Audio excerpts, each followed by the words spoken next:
Educate, empower, enable, impact.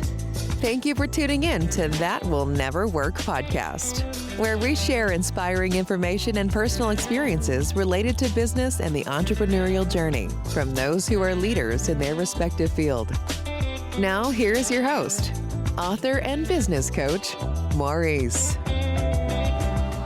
Thank you, everyone, for tuning in today. I have a powerhouse guest for you today. As he says, he's not your typical lawyer. He loves golf, hates golf, really dislikes a lot of lawyers. But he's been in the trenches for over 30 years, and I really want you to hear what he has to say today. A lot of times we don't understand where we're going as a business. So understanding culture and how to get over certain situations. Are we doing things correctly so we don't run into issues down the line? So we just want to start off at some of the basic stuff today, and I am really truly happy to have him on our podcast today. And I would love for you to read his book, The Art of Preventing Stupid. And the author is none other than Mr. Matthew Davis. Thank you, Matthew. How are you today? Man, I'm excited to be here, and I'm excited that your Eagles are in the Super Bowl, my man. Yes, sir. Yes, sir. As we spoke earlier, you know, your team, which is, like you said, you're not too far from them, but the other team is in the Super Bowl too. Yeah, the Chiefs, everybody's excited. And, you know, as I was joking, my mom's got 52 first cousins, and they all live up in Kansas City. So, yeah, I'm related to half the dang town. So listen, you know, sometimes you feel that way, you know, because of personality and things like that. You feel like you couldn't, because Philadelphia, people feel like, hey, Philadelphia is so large, but it really isn't. No, it's, you know, it's everything's a small town once you get there. So. Right. So, you know, we're going to get right into our show today. So, you know, as we're talking about growing our business and things like that, how important is culture within your company? You previewed me with that, and I laughed because it's everything. It's and by the way, I love the title of your podcast because, you know, that's like the challenge every entrepreneur takes on. Oh, that'll never work, and they're like, oh yeah, watch me, right? Right. But cultures. So, you know, I run a regional law firm. Mm-hmm. I run, you know, we run, and you got to remember, it's we. You're building a team that does things. Sometimes you get a little cocky and say, I just don't do that. Just say we, because it really is. And I'm, you know, I run a law firm. Mm-hmm. We run a law firm, sorry. And law firms are horrible, right? I mean, they are horribly run. I was just with one of my best buddies from law school. Her mom died. Wow. So I dropped by her house last week, and she was just talking about just law school and how horrible it is. And then the most horrible of all the people go out and run the law firms. And we set our company up really in contrast to that, and in contrast to having a great culture. And that's what we sell to our internal customers, is that we're going to have a relaxed but a professional culture that doesn't, you know, work everybody to death. I mean, we were just interviewing for new attorneys down in Fort Worth. Okay. And I mean, I know it's bad out there in the other law firms, but I was sort of horrified at how they're just chewing these young lawyers up, and, you know, 10 hours billing a day. And then they write some of it down and say, oh, well, you're going to have to go work on the weekends. And, you know, we set up Davis Business Law to run with a culture that is professional, is collaborative, and is fun, and takes care of everybody. Nice. And, you know, by the way, you know, most law firm ads, when go read them in the bar journals or LinkedIn, read like, hey, would you like to wear a gray suit and terrorize the rest of humanity? And, you know, ours says, would you actually like to help people build their dreams, you know? Nice. So in that, when people are looking to build their dreams, how would you advise them to protect it, if you will? Yeah. And, you know, that's kind of our bailiwick's kind of the $5 word or sandbox or whatever you want to say. Look, the law business ultimately is about helping people deal with their vulnerabilities. Mm-hmm.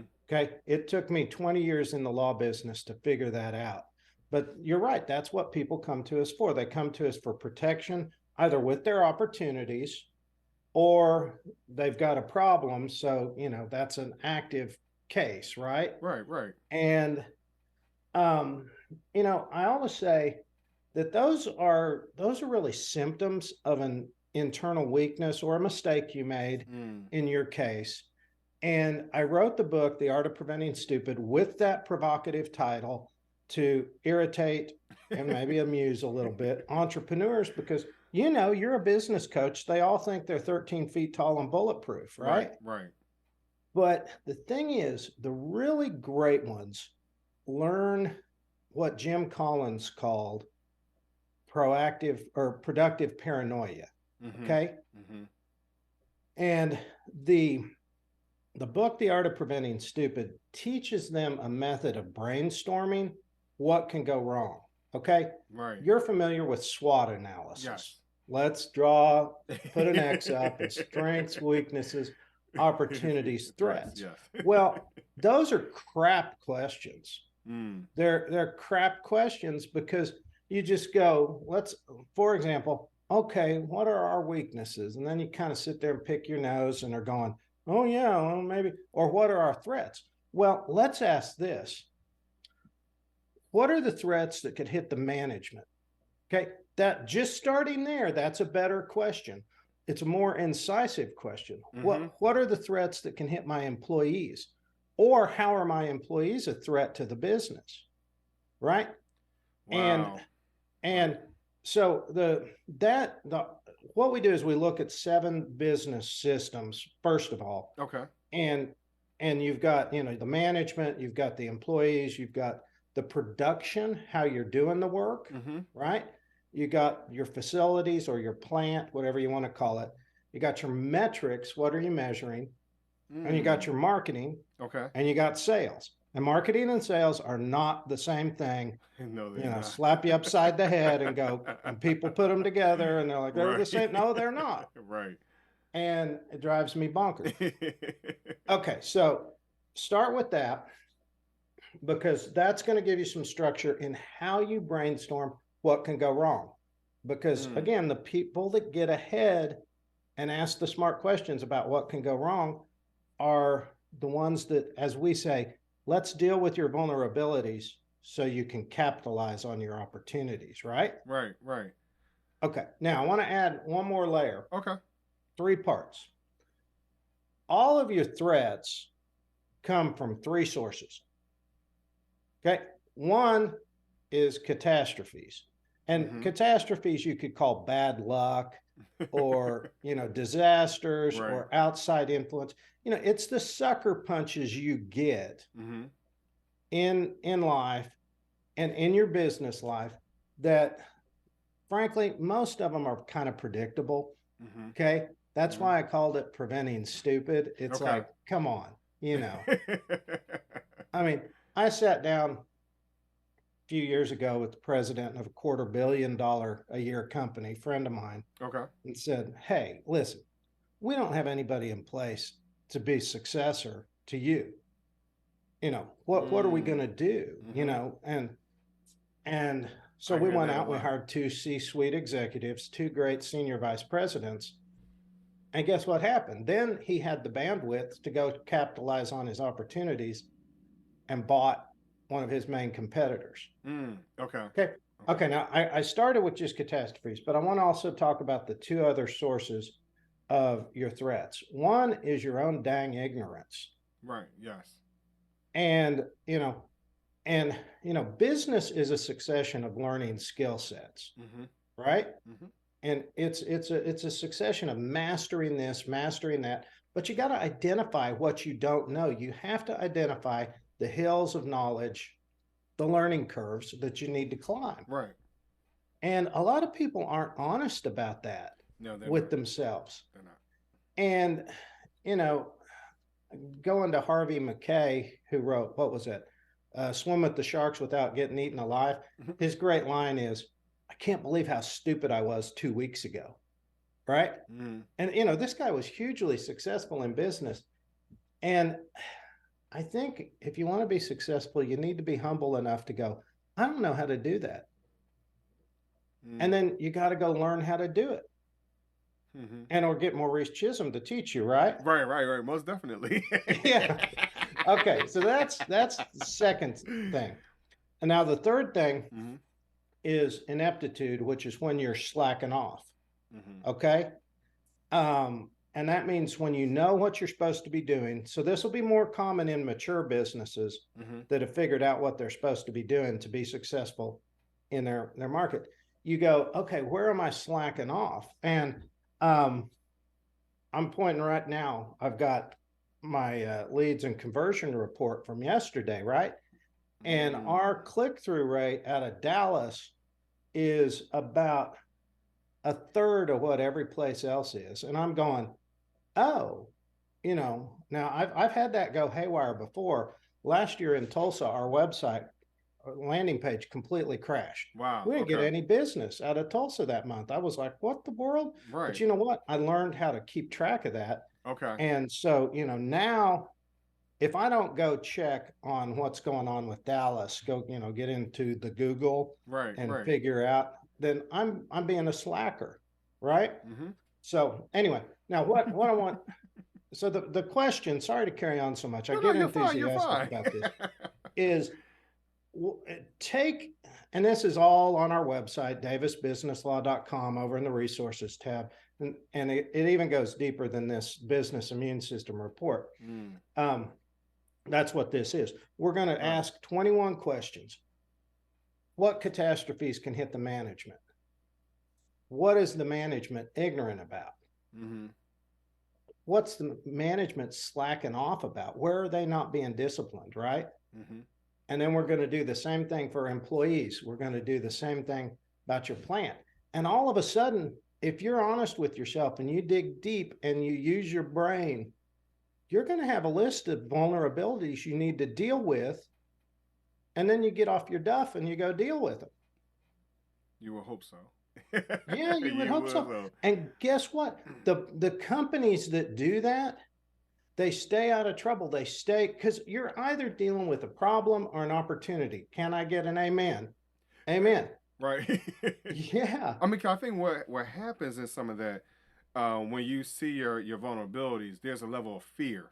And sometimes people don't want to confront that fear, and then they don't know how to surround themselves with individuals that can help them through that. So sometimes they kind of crawl up in their hole, or they're too focused on trying to impress someone else, whatever the situation is, social media, whatever it is. So I think one of the key things that you're talking about, you have to find a way to educate yourself in this whatever your processes are.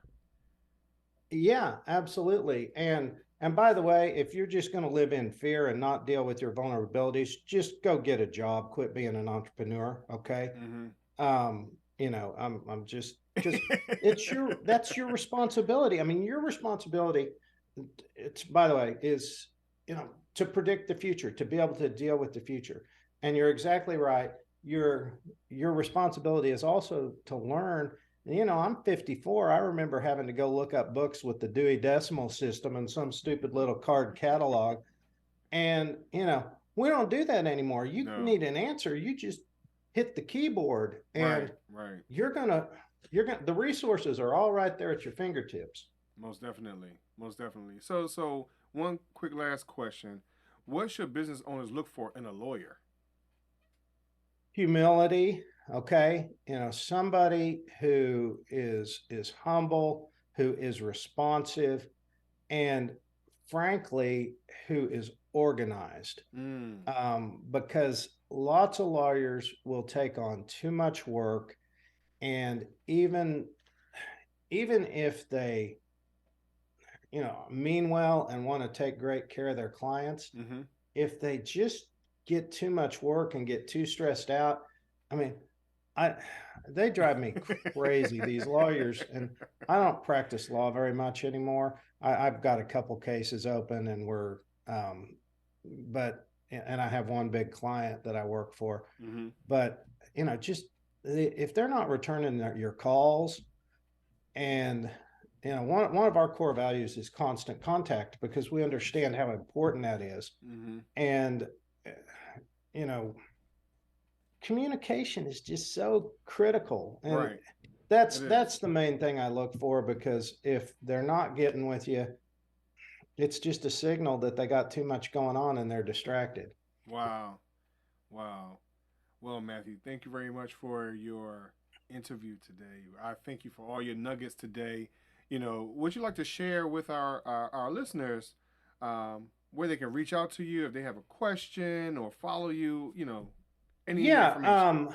Just go over, and our website's davisbusinesslaw.com. We've got some great resources that on the resources tab. I'm going to explain them more in my next book that I plan to get out this year, called The Strong Protected Business.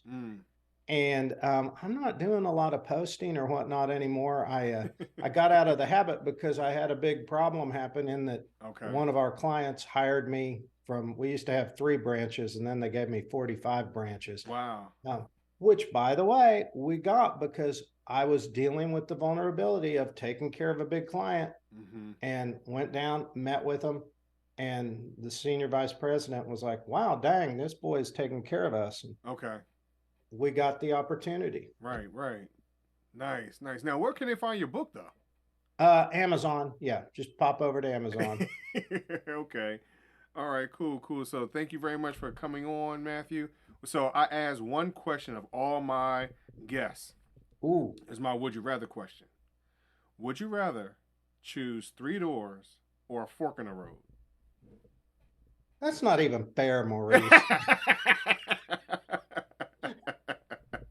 I guess a fork in the road, because, well, here's why, okay? In life, you just have to make decisions, okay? And that means I'm going somewhere, right? Right. And have you ever heard the term should head? No, I have not. I think it's Henry Cloud came up with that. He's the guy that popularized the whole concept of boundaries. He talks about should heads. And these are the people that go through life just going, well, maybe I shouldn't really commit myself. Maybe I shouldn't really give my all. Maybe I shouldn't give my job my best. And guess what? I hate those people. And everybody running a business ought to figure out who they are and get rid of them, because you got to put your heart into it, and you got to make a decision to commit. And so I'm going with the fork in the road, because the fork in the road is about making a decision to commit and do your best. Nice. Now I'm gonna give you a heads up. Most people pick the fork in the road. Okay. Which I'm actually surprised, because I thought people would want more options, but everybody's really picking the fork in the road for that same reason. That means you got a great audience that'll make a decision. You don't have a bunch of should heads running around. No, not at all. Cool. Well, Matthew, thank you very much, man. I appreciate you. Hey, thank you. I love being on your show, and best of luck, man. Cool. Thank you very much. Thank you very much, everyone, for listening today. And make sure you tune in and follow Matthew on his website and LinkedIn. Thanks for listening. Find us on social media at Chisholm Group LLC, and check back weekly for new episodes. Until next time, that will never work, or will it?